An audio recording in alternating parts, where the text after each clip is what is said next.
Bem, vamos dar sequência então ao nosso estudo. Estamos estudando a carta de Tiago, né? Semana passada, com a graça de Deus, fizemos uma aula de introdução. Identificamos que existem 3 Tiagos no Novo Testamento, né? 2 deles eram apóstolos. O Tiago, filho de Zebedeu, que é irmão de João, e o Tiago, filho de Alfeu, que também foi chamado por Cristo para ser um dos apóstolos. No entanto, este Tiago não é nenhum dos dois, não é um dos apóstolos, e sim o irmão de Cristo, o irmão biológico de Cristo, né? Que também era filho, né? Tiago era filho de José e de Maria, e não era, portanto, um dos apóstolos, tá? A sua carta, ela não traz novas doutrinas. Tiago, por não ser apóstolo, ele não lançou doutrinas. A sua carta, existem 54 mandamentos, mas todos sendo confirmados como doutrinas já lançadas anteriormente pelos apóstolos e também pelo próprio Cristo, principalmente por Cristo, porque há um paralelismo muito grande entre a carta de Tiago e o Sermão do Monte que Cristo pregou, tá? Onde Cristo se aprofundou, né? No Sermão do Monte, Cristo se aprofundou muito nos 10 mandamentos.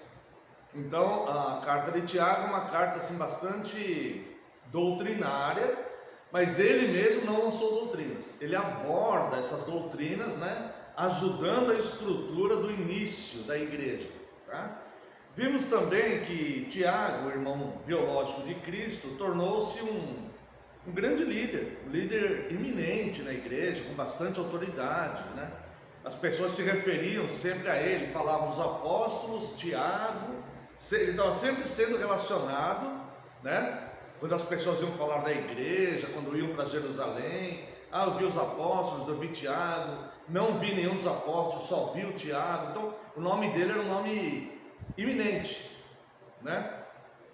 E ele tinha tanta autoridade que ele acabou presidindo o primeiro concílio da igreja cristã, que foi o concílio de Jerusalém, que aconteceu ali em Atos 15, né? Está descrito lá em Atos 15. Tiago, esse mesmo Tiago, ele foi quem presidiu esse concílio, né? Só isso dá para a gente perceber a autoridade que ele tinha, porque imagina um cristão presidir um concílio onde estão presentes os apóstolos ainda estavam vivos, estavam presentes ali. Então, a pessoa presidir um concílio desse, né, era de fato alguém que tinha muita autoridade, né, e muito reconhecido como cristão, muito respeitado. Também vimos, né, que ele era conhecido como Tiago o Justo, mas ele tinha um apelido, e seu apelido era Joelho de Camelo, porque ele tinha calos no joelho que demonstravam quanto tempo ele ficava de joelhos em oração. Então, de fato, era um homem que não era um homem, era um pecador como qualquer outro, claro, mas era um homem bem fiel, né, às Escrituras, bem fervoroso na sua fé, e por isso chegou a toda essa eminência, né? E tem uma das cartas bíblicas, né, canônicas, inspiradas pelo Espírito Santo, de sua autoria, tá? Vimos também que essa carta foi escrita por volta entre os anos 49 e 61, mais ou menos. Alguns dizem, né, que ano 44, ano 45, pode ser, não tem como bater o martelo, né? Mas provavelmente entre os anos 49 e 61. Então, na aula passada, né, na introdução, nós vimos algumas coisas aí a respeito de Tiago, né, e também algumas coisas em todos os capítulos da sua carta. Hoje, com a graça de Deus, vamos dar uma olhadinha aqui no capítulo 1, tá? Então, convido os irmãos para que abram suas Bíblias no capítulo 1 da carta de Tiago. Leremos o verso 1. Lemos a semana passada, né? Mas vamos começar aqui desde o começo, tá bom? Tiago 1, prefácio e saudação. Tiago, servo de Deus e do Senhor Jesus Cristo, as 12 tribos que se encontram na dispersação, na dispersão. Saudações, tá? Então aqui, ó, Tiago, servo de Deus e do Senhor Jesus Cristo, era seu irmão biológico. E nós vimos também já semana passada, né, que Tiago só se converteu após a ressurreição de Cristo. Os seus irmãos, eles não se converteram antes. Veja que a conversão de fato é um dom de Deus, porque eles conviviam com Cristo, eles viam de fato, eles eram irmãos biológicos de Cristo, eles viam de fato que havia algo diferente em Cristo. Cristo não era igual às outras pessoas, embora fosse um ser humano normal, né? Mas ele não pecou, ele não tinha pecado, ele não tinha malícia, ele não tinha dolo, não tinha maldade, não tinha nada disso. Então ele era, com certeza era diferente. Na sua infância, na sua adolescência, ele era, de fato, uma pessoa diferente. Mas não é o simples fato da outra pessoa ser muito correta, da outra pessoa ser muito correta, não é o fato da outra pessoa ser muito correta que nos leva à conversão. Nós devemos dar sempre um bom testemunho. Obviamente, nós não devemos escandalizar a igreja e nós devemos ser luz do mundo com as nossas atitudes, com as nossas boas obras. Mas não é o fato do nosso bom testemunho que leva a outra pessoa à conversão. Se fosse assim, todos que conviveram com Cristo seriam convertidos e não foram, né? Então, nós devemos sim, obviamente, ter um bom testemunho, tá? Mas não é o nosso bom testemunho que leva as pessoas à salvação. Eu estou dizendo isso, irmãos, primeiro, porque este pensamento é um pensamento que predomina no meio evangélico no Brasil. E esse pensamento, ele tira a soberania de Deus. A salvação pertence a Deus. É Deus que abre os olhos da pessoa, é Deus que age com graça e favor na vida das pessoas, né?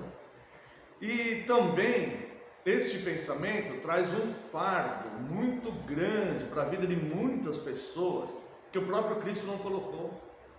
Existem, por exemplo, mulheres que os maridos não são convertidos, muitos são alcoólatras, muitos são violentos, muitos têm atitudes.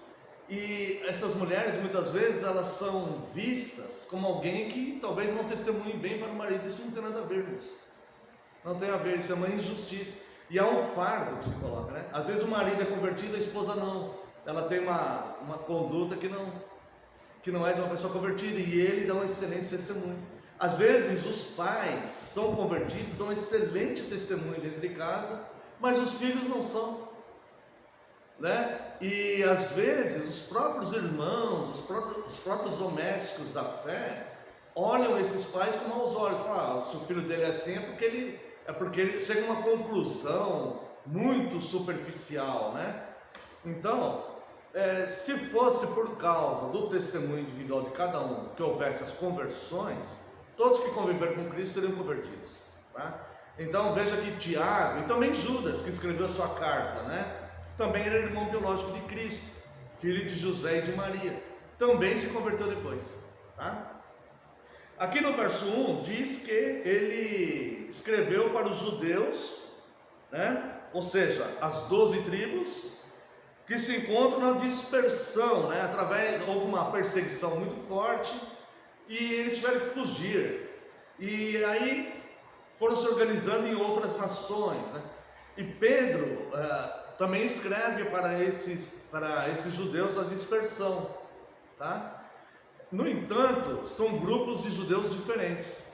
Pedro escreve para aqueles onde hoje é o Ocidente, tá? E Tiago escreve para aqueles que estavam no Oriente. Ou seja, naquela época ainda não havia uma divisão, o mundo não era dividido ainda, Oriente e Ocidente, tá? Isso aconteceu depois, no cisma que houve, né? Principalmente na Igreja Católica Romana, mas depois a gente aborda esse assunto.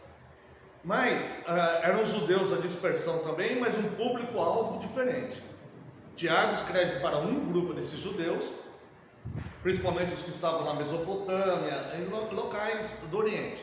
E Pedro escreve para outro grupo de judeus, né? Judeus que estavam na Europa, na Grécia, a Grécia fica na Europa, né? Mas naquela região ali onde hoje, né, é o Ocidente, tá?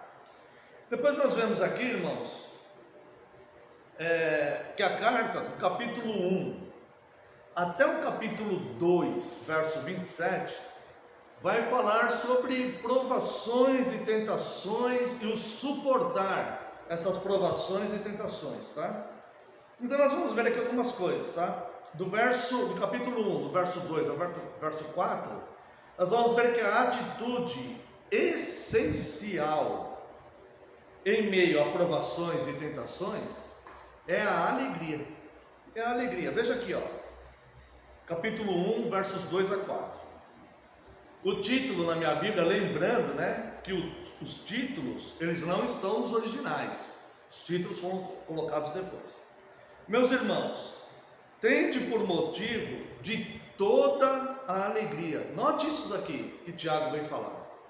Tende por motivo de toda alegria o passardes por várias provações, sabendo que a provação da vossa fé, uma vez confirmada, produz perseverança.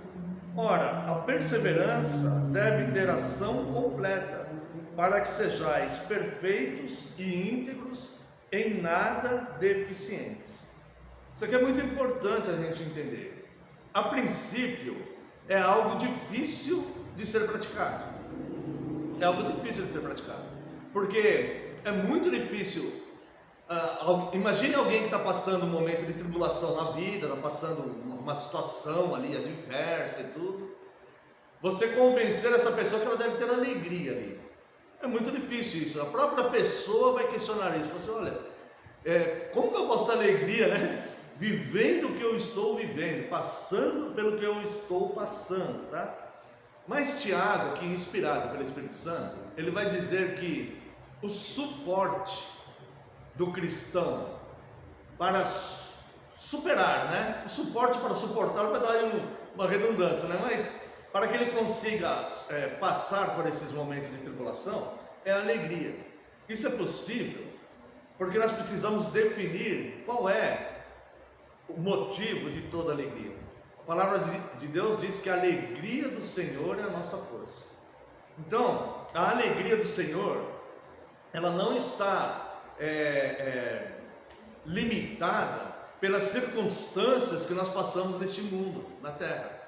A alegria do Senhor é algo constante, ou seja, Deus, Ele é soberano e todo-poderoso, e não há situação que Ele não possa vencer. Não há nada que aconteça na vida das pessoas que Deus não tenha determinado ao final daquela tribulação e que não tenha um motivo específico pelo qual a pessoa passa essa tribulação. O que nos impede de alcançar a alegria é o desconhecimento.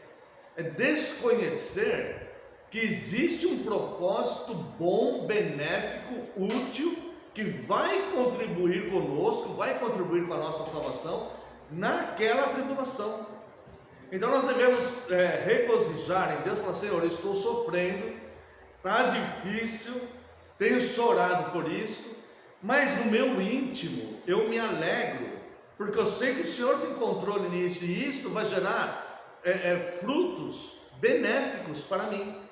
Todas as coisas cooperam para o bem daqueles que amam a Deus, e eu amo o Senhor. Eu posso não estar vendo agora o que isso vai ser de bom na minha vida, eu posso não ver, pode ser que eu não esteja vendo, mas eu sei que a sua alegria é a nossa força, e eu sei que o Senhor tem um propósito bom, eficaz, planejado, proveitoso, e que vai nos trazer um benefício dentro dessa situação, né? Então ele aborda aqui algo que nós poderíamos até nos aprofundar muito mais, tá? Mas nós vamos só pincelar isso, tá? Então, ó, meus irmãos, tende motivo de toda a alegria. Veja só, toda alegria. O passar por várias provações, não só uma provação na vida, mas todas que vierem. Então tenha motivos de ter alegria nisso, porque se está acontecendo essa provação, é porque o Deus que nos ama, que enviou o seu próprio Filho, está no controle, está reinando nessa provação, e essa provação é necessária para nós. É mais ou menos quando o remédio amargo para uma doença, o remédio que vai curar uma doença, ou quando um filho não consegue ver quando os pais têm razão, e o proíbem de fazer algo que ele quer muito, que ele fica triste, chateado, né? Tem uns que vão para o quarto chorar e tudo mais, não é assim? Mas os pais sabem que estão fazendo aquilo para o bem. Os pais não estão fazendo aquilo para que ele sofra, estão fazendo aquilo para o bem dele, né? As provações é mais ou menos isso, tá? Lembrando duas coisas aqui: provação é um elemento externo, não é algo que vem de dentro da pessoa, é algo que acontece na vida dela, um elemento externo, uma situação que aconteceu, que alguém provocou, ou circunstâncias da natureza, tipo uma enchente, alguém ficou desabrigado, sabe, coisas assim. É um elemento externo. E tentação é um elemento interno. A tentação vem de dentro da pessoa, vem da própria cobiça da pessoa. E a provação é algo que acontece de fora para dentro. Então, a tentação, por ser algo interno, a pessoa ainda tem como lidar mais. A aprovação, ela simplesmente não tem. Isso simplesmente acontece na vida dela. E ela então tem que lidar com aquilo que está acontecendo, tá? Meus irmãos, tende por motivo de toda alegria o passardes por provações, sabendo que a provação da vossa fé, uma vez confirmada, produz perseverança. Ora, a perseverança deve ter ação completa, para que sejais perfeitos e íntegros, em nada deficiente. A perseverança é importante pelo seguinte: só serão salvos os que perseverarem, tá? Nós cremos, né, na doutrina que é bíblica, na doutrina da eleição e predestinação. Mas essa eleição, essa doutrina, ela não é isolada. A doutrina da perseverança dos santos, ela é junto com a doutrina da eleição da predestinação. Então só serão salvos aqueles que perseverarem até o fim. Então essas tribulações são importantes, porque elas é que vão gerar esse fruto de perseverança, que vai nos fazer então ter forças para perseverarmos até o fim, ao fim de alcançarmos a coroa da glória, tá? Depois no final, se alguém tiver alguma pergunta, alguma coisa aí, ou se quiser interromper durante, pode falar também, tá bom? Depois aqui do verso 5 ao verso 12, o caminho para vencer as tentações.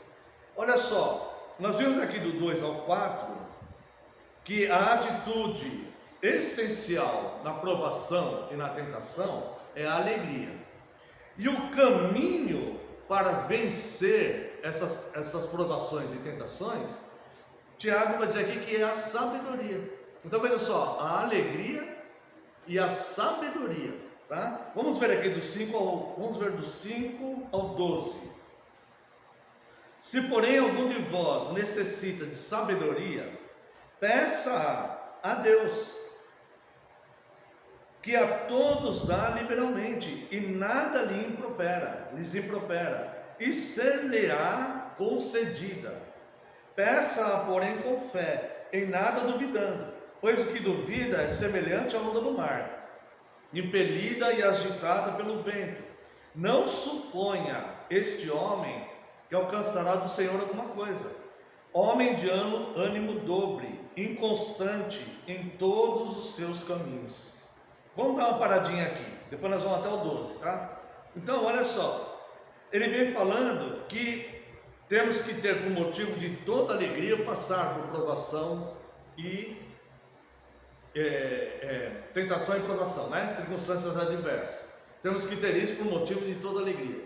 Mas o caminho para que a gente chegue a entender esta alegria e passar por isso é a sabedoria. Nós devemos ter essa sabedoria de entender que a alegria do Senhor que de fato é a nossa força, e não as circunstâncias estarem bem. Se as circunstâncias estiverem bem 98% da nossa vida e 2% vier uma tribulação forte, a gente perece. Então é necessário que a gente passe por esse tipo de sofrimento, mas nós devemos ter sabedoria para passarmos isso com uma alegria interna, rejubilando por dentro, reconhecendo a Deus, né? E aqui é muito interessante, porque ele vai falar da sabedoria. A sabedoria também é um dom de Deus, porque ele vai falar aqui que nós devemos pedi-la a Deus. Agora olha só, se porém algum de vós necessita de sabedoria, Peça a Deus que a todos dá liberalmente, e nada lhes impropera, e ser-lhe-á concedida. Aqui está no imperativo. Ele está afirmando. Ele não está falando que nem Pedro falou para Simão, o mágico. Ora a Deus, pede perdão para ele. Quem sabe Deus terá misericórdia de você. Pedro não sabia se Deus ia ter misericórdia de Simão. Ele falou, ora a Deus, peça a Deus que tenha misericórdia de você, peça perdão a ele. Quem sabe, Pedro fala assim, Pedro não está falando, ele vai te perdoar, ele vai ter misericórdia. Pedro não está falando isso, ele está falando, quem sabe ele vai ter misericórdia, né? Aqui, Tiago está fazendo uma afirmação, ou seja, todos que pedirem sabedoria, Deus concederá. Se você olhar lá em 1 Coríntios, capítulo 12, capítulo 14, por ali, você vai ver que Paulo vai falar, né? Nós devemos buscar os melhores dons, pedir a Deus que nos conceda dons. Nós podemos pedir isso. Se Deus vai conceder esses dons que estamos pedindo, nós não sabemos, depende de Deus. Depende de Deus, Deus pode conceder ou não. No entanto, a sabedoria, que é um dom, Ele concede a todos que pedirem, tá? Agora, existe uma forma certa e eficaz para fazer esse pedido a Deus. Então ele está falando que se alguém precisa de sabedoria, peça a Deus que dá a todos liberalmente, a todos vai conceder, tá? Então o que ele está dizendo aqui? Aquele que acha que não precisa de sabedoria, esse não vai pedir, ele não vai pedir, tá? E nem sempre ele vai ter uma estrutura para passar pelas tribulações da vida, tá? Agora, aquele que sabe que é fraco, que depende de Deus, que as tribulações realmente judiam da gente, né? Às vezes a gente é lançado como um barco ali à deriva, né? Por ondas, tempestades, né? Mas devemos ter alegria assim mesmo. Então nós precisamos do quê? Qual que é o caminho? Sabedoria. Peça a Deus que Ele concede a todos. Mas tem um jeito eficaz de pedir essa sabedoria. E tem uma forma, e tem um perfil aqui, vamos dizer, de pessoas que não vão receber essa sabedoria, porque não vão pedir eficazmente. Não vão saber pedir, esse pedido não chegará a Deus. O que vai chegar a Deus é um pedido eficaz de sabedoria. Vamos entender melhor? Ó, se porém algum de vós necessita de sabedoria, né? Verso 5. Peça a Deus que a todos dá liberalmente, nada lhes impropera, e ser-lhe-á concedido. Peça, porém, com fé, em nada duvidando, pois o que duvida é semelhante à onda do mar, impelida e agitada pelo vento. Agora olha só o que ele fala aqui: não suponha esse homem que alcançará do Senhor alguma coisa. Não suponha que esse daí vai alcançar alguma coisa, tá? Homem de ânimo dobre, inconstante em todos os seus caminhos, tá? Então a fé, ela é rocha, ela é firmeza. O evangelho é algo que não é algo dúbio, algo que dá margem de insegurança para alguém. O evangelho é rocha, é certeza, é firmeza. Quem é dúbio são os homens.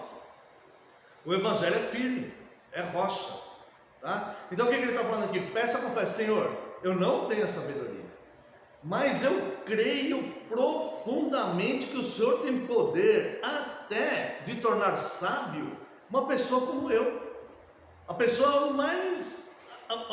o menorzinho entre todos que existem no mundo. O Senhor tem poder de tornar sábio uma pessoa assim.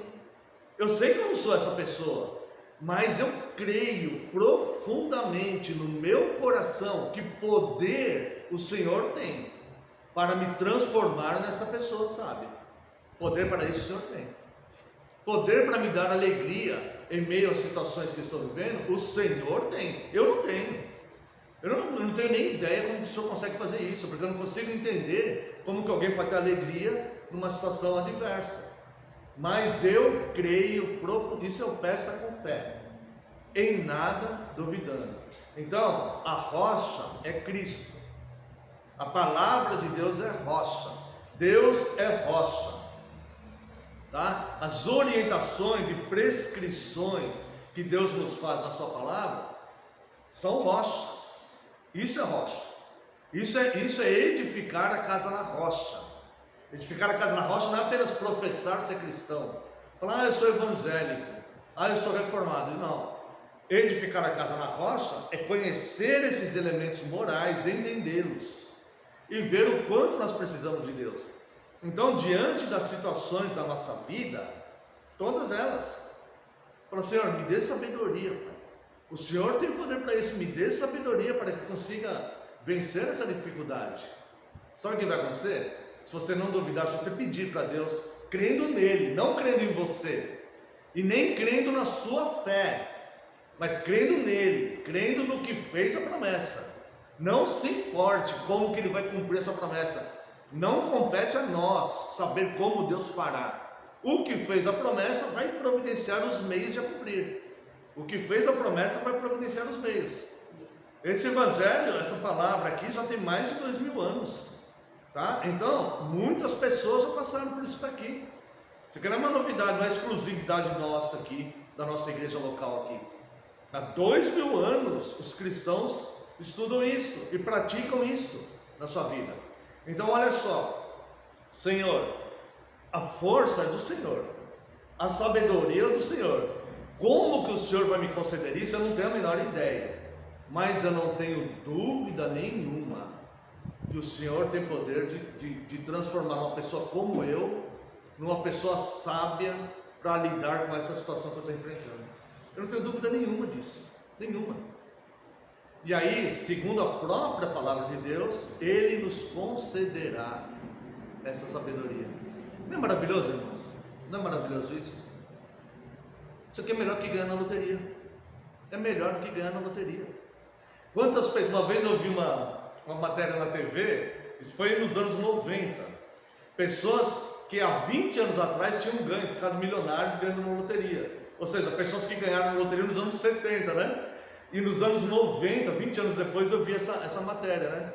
Aí passa pessoas que perderam tudo, teve uns que perderam até a vida, por causa que ganharam esse prêmio. Outros que perderam tudo, estavam numa situação pior do que quando ganharam na loteria. Então, irmãos, isso aqui é uma ótima notícia. Deus dá sabedoria a todo aquele que lhe pede. Apenas isso. Não duvide no seu coração, nunca duvide do poder de Deus. Se Ele está falando que dá, é porque Ele dá. Tá? A gente pode duvidar de nós, né? Das nossas forças, né? Se a gente vai continuar, se a gente vai conseguir ficar em pé. A gente, pela nossa força, a gente não consegue. Mas Ele consegue. Ele tem poder até para isso. Tá? Depois vem aqui, ó, versos 5 ou 12.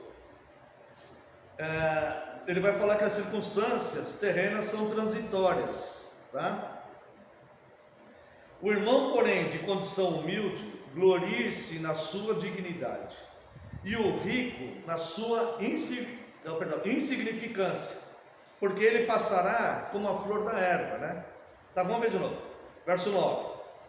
O irmão, porém, de condição humilde, glorie-se na sua dignidade, e o rico na sua insignificância, porque ele passará como a flor da erva.